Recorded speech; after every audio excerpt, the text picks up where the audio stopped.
Si tienes una tos seca que no te deja dormir o hablar tranquilo, hay varios trucos simples que muchas personas nunca prueban.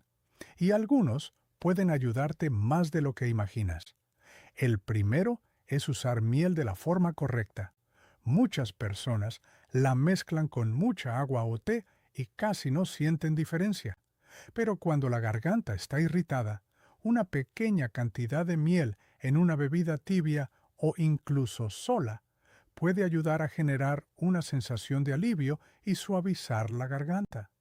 El segundo truco es mantener la garganta hidratada durante el día.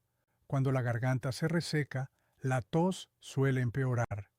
Por eso, beber pequeños sorbos de bebidas tibias durante el día puede ayudar a reducir esa sensación constante de picazón que provoca la tos seca.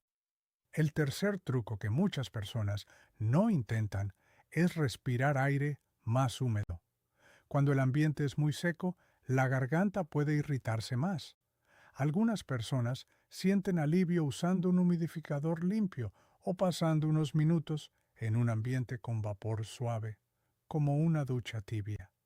El cuarto consejo es descansar la voz cuando la garganta está irritada.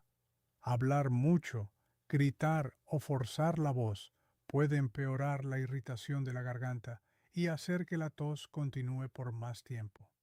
El quinto truco es elevar un poco la cabeza al dormir. Cuando estás completamente acostado, la irritación en la garganta puede empeorar. Dormir con una almohada extra puede ayudar a que la tos sea menos intensa durante la noche.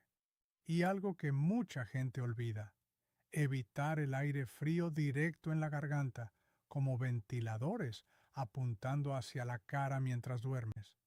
Ese tipo de aire puede resecar la garganta y hacer que la tos seca se vuelva más persistente. Ahora, algo importante. Si la tos dura varias semanas, empeora con el tiempo o viene acompañada de dificultad para respirar, fiebre alta o dolor fuerte, lo mejor es consultar con un profesional de salud. Pero cuando se trata de irritación leve o tos seca ocasional, pequeños cambios como estos pueden ayudar a sentir bastante alivio. Si quieres descubrir más consejos simples para cuidarte desde casa, suscríbete a Alivio en Casa, donde seguimos compartiendo formas prácticas de sentirte mejor.